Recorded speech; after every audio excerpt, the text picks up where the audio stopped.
Burgers. They're a big deal everywhere, but especially here in Austin. By my measure, smash burgers are the hottest thing to hit a sesame seed bun since sliced cheese. Today, we have a lineup of smashed, smoked, and the unusual. Life is too short for a well-done burger, so let's get into some burgers that are done well.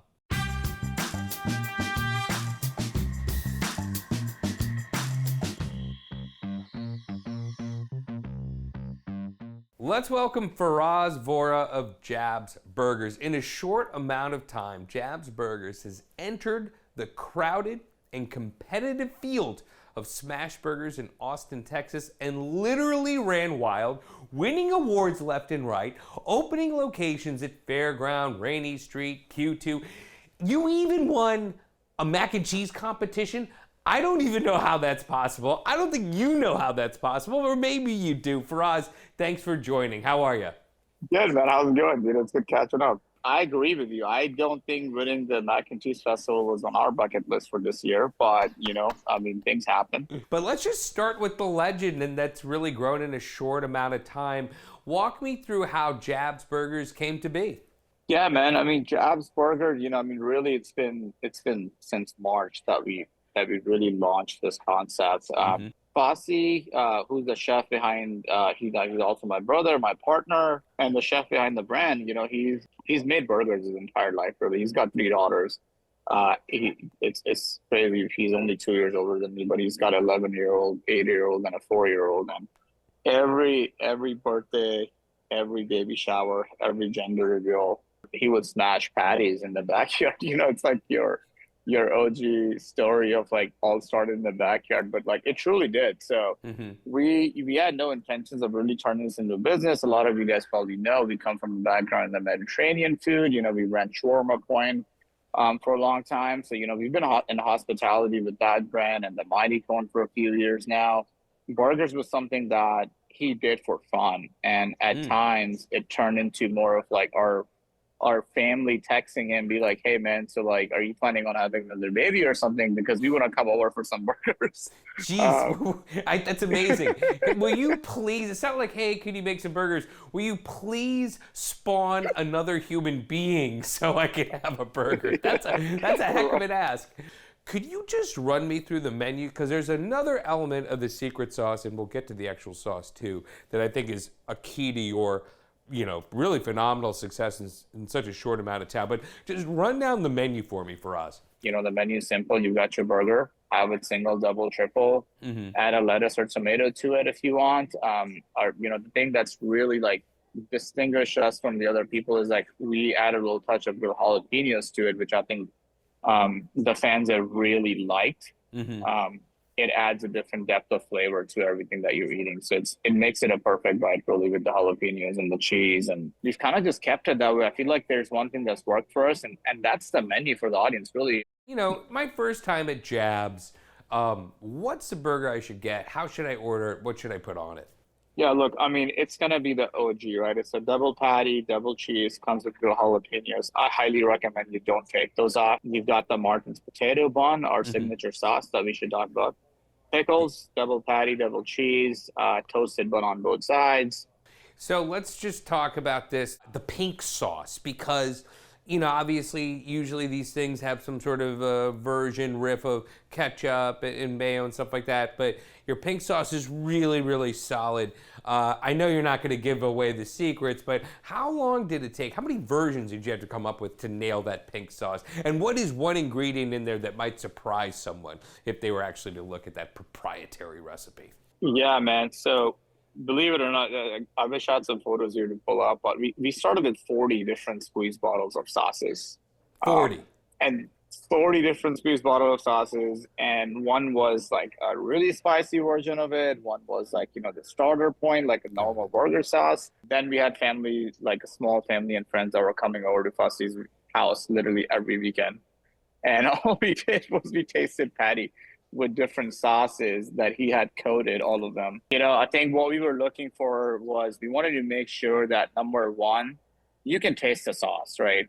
Of course, you've got the meat, you've got the cheese, but a lot of places you go to, it's kind of like, it's a condiment. We wanted it to be more than a condiment, but obviously with smashed patty, you've got fat in that, and, you need something that's going to cut through that fat. So, like, we have to keep that in mind. And also, obviously, it can't be too spicy, it can't be too tangy, because then not everyone's going to want it. I never thought I'd ever hear someone get to try 40 different burger sauces, ultimately eating 40 burgers. And it actually sounds like a lot of work, because I'm sure by the time you got to the last three, you're like, it's good enough. But clearly the success speaks volumes. Hot take, are smash burgers played out? No, man, I don't think so. I think that, I think you've seen that a lot of people still tend to say that smash burgers were a trend, and then they were here. I mean, the smash burger trend's been there for a while, right? Right. But at the same time, you also had a lot of different trends, right? You had all kind of natural hot chickens, Yeah. and you had, so I think that the trend's been there. But I think what, and we talked about this, right? Fasi and I don't ever want to do anything that's just trendy, because we know that's not sustainable.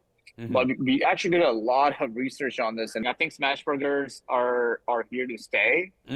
Faraz, thank you so much.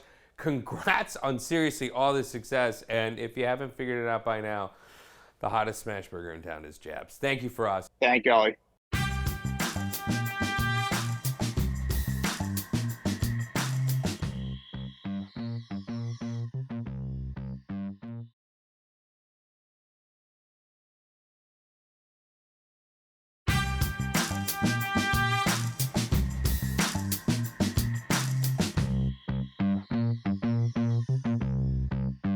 Moreno Barbecue, or should I say Moreno Burgers, maybe both. The South Austin barbecue fave run by Pitmaster Bo Moreno has a thing for burgers. Maybe that's why we get along so well. Whether it's smoked or smashed, you will need two hands and a lot of napkins. Bo, welcome to the show, my friend. Thank you. Excited to be here. Thanks for having me. All right, so first up, let's just talk about Moreno Barbecue, now spinning off into a burger concept. Walk me through why this is happening. Do you really want to have two restaurants on your plate? Are you a madman, Bo? Absolutely, a little bit of both. So it's just one of those things where we've kind of like when we started, obviously we started in the food trailer and we were just trying to figure out how to continue our existence. So we went through a lot of different experiments and things we could do, because as most barbecue places, what they use with for their brisket trim, they usually go straight to sausage, and in order to be profitable, you have to use everything on the brisket. Right. We were kind of limited in space, so our actual go-to was just doing smoked burgers, and then from smoked burgers, it kind of evolved to smash burger, because we wanted to offer something that wasn't necessarily smoked, but it was still part of barbecue because it came from the brisket. So that's kind of how it all just kind of started. Let's talk about the smoked burger, because I feel like that was the original burger version that Moreno Barbecue did. What exactly is a smoked burger? Walk me through that process. Yeah, so the smoke burger is exactly what it is. It's our grind that we use. We freshly grind that. It's a little over half a pound, but we just advertise it as a half pound patty. And we form it, and then we smoke it first, and then from there I'm always a proponent of hot melty cheese, so we actually will give it like a nice little griddle finish to order, and throw whatever cheese on there that you want. So yeah, that's kind of how it became. It was one of those things where it was more efficient for us to utilize the whole brisket that way.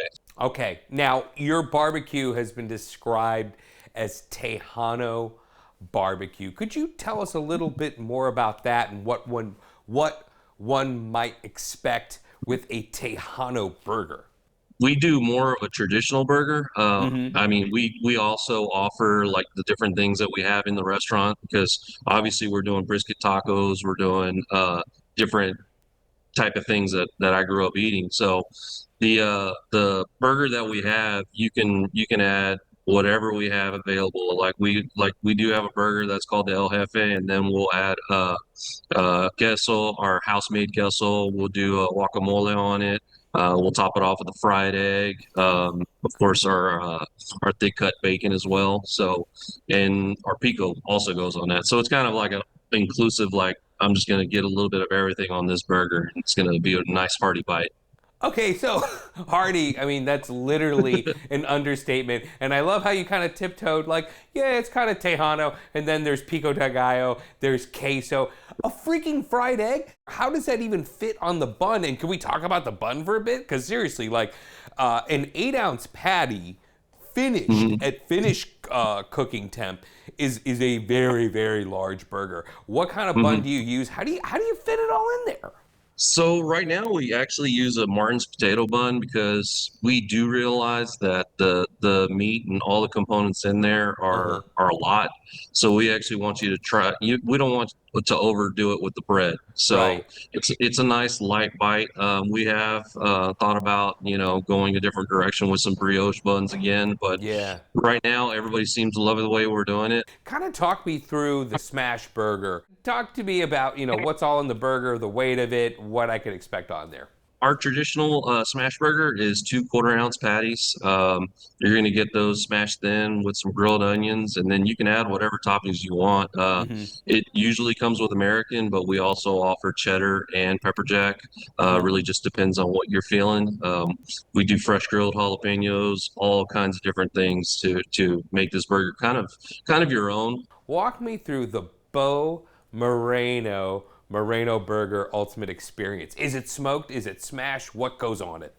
It really depends on how I feel, but honestly, probably the whole smash burger thing came about just because I wanted something different that wasn't a smoked item. I mean, I love smoked meats. Obviously, I Yeah. wouldn't get into this business if I didn't. Right. But sometimes you just need a little bit of change from now and then. So yeah, the traditional smash burger, 2 quarter-pound patties, grilled onions, American cheese. I personally like, ketchup, mustard, pickles, and then that's pretty much me. That's all I need. I think we all know that smash burgers have become the single biggest talked about desired burger style out there.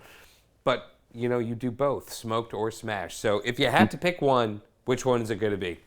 Oh man, you really are putting me on the spot. I'm actually going to go with the one that equals to a half pound. That one. That's the one I'm going to go with. That's what Yeah, burgers should be, right? A burger should be like, I'm good, you know? absolutely. Moreno Burgers is literally one of the newest burger spots we have here now in Austin, Texas. And your burgers are big, and I like that. I like that a lot. Thanks for being here, Bo. Yes, absolutely. I appreciate you guys.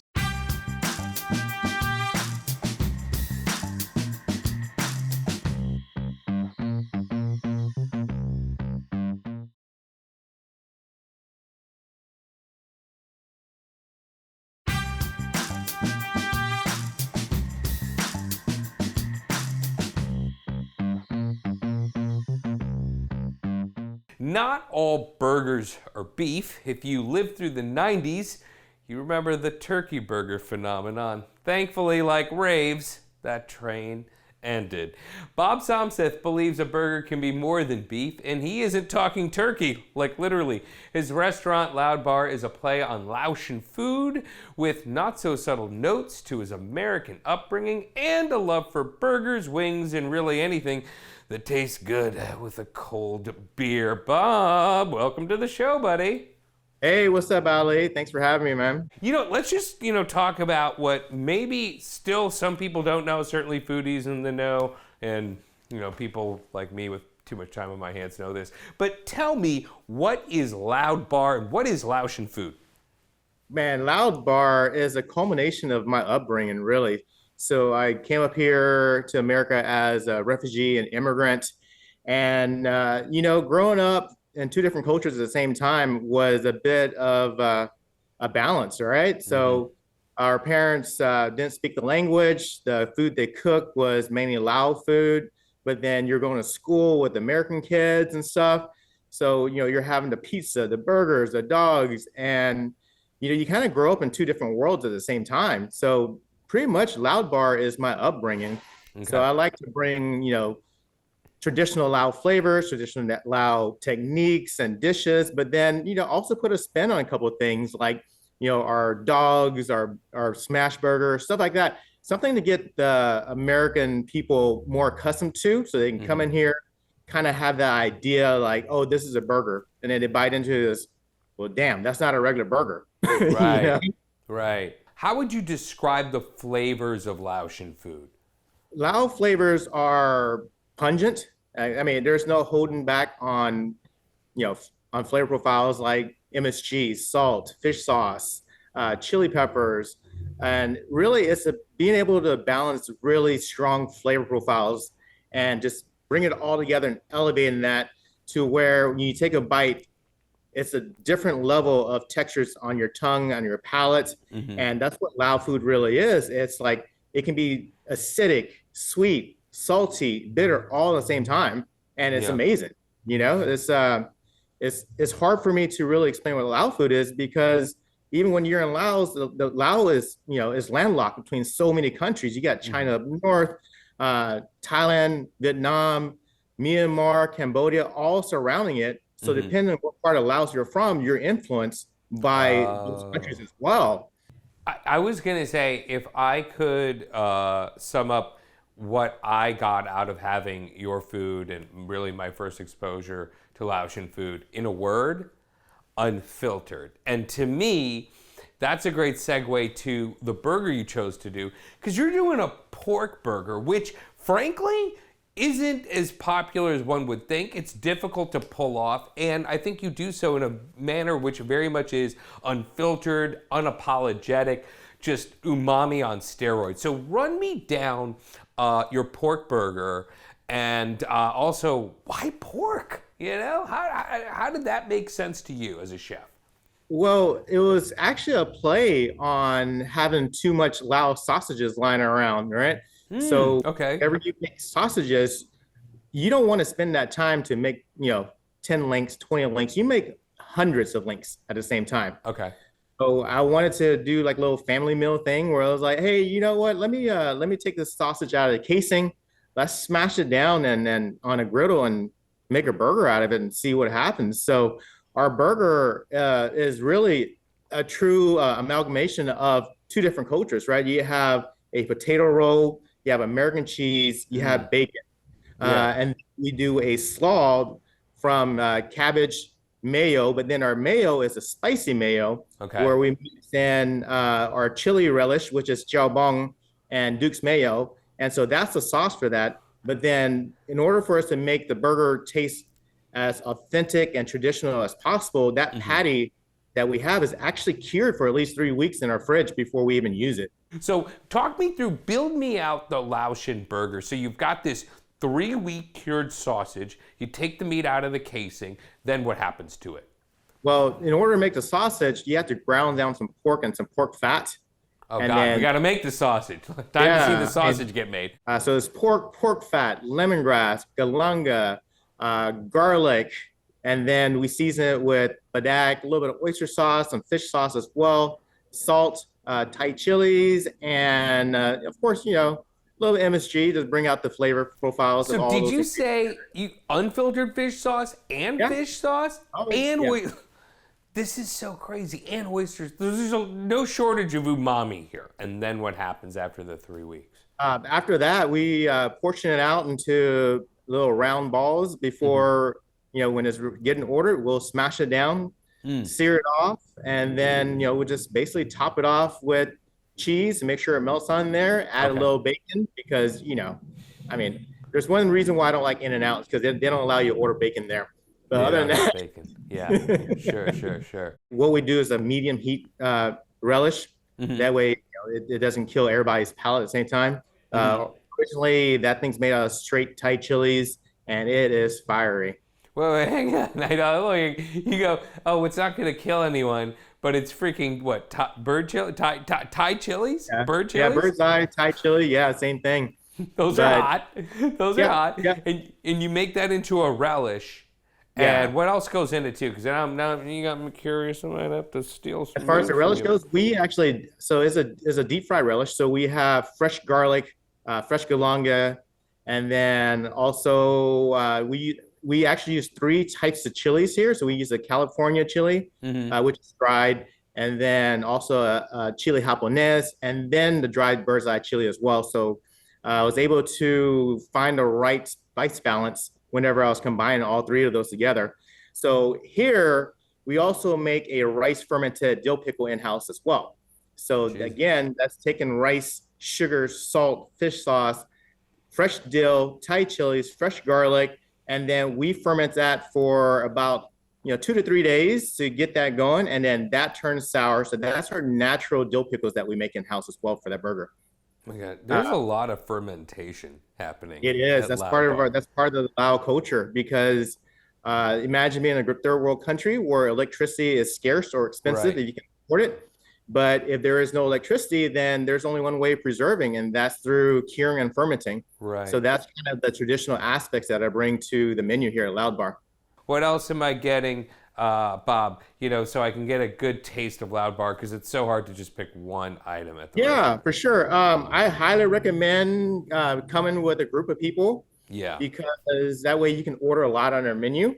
For me, shareables for a group would be our waterfall ribeye salad, crispy fried rice, which are nam khao. You get some traditional chicken lob. I know you love that because you order every single time you come here. Yes, I do. It is. Yes. Whenever we have the right mangoes in, we'll do a mango sticky rice as well. Last thing for you, Chef. I need a hot take. Are beef burgers overrated?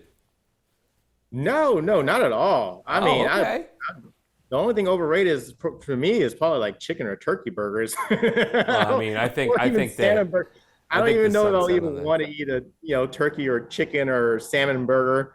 No, I mean, with a right balance of fat to meat, I mean, you can make a great beef burger all day, and I mean, there's tons of it. All right, that's what's king here in America. I know where I'm going for my pork burger fix. Bob, always a pleasure. Always, it's my pleasure, Ali. Thanks for having me.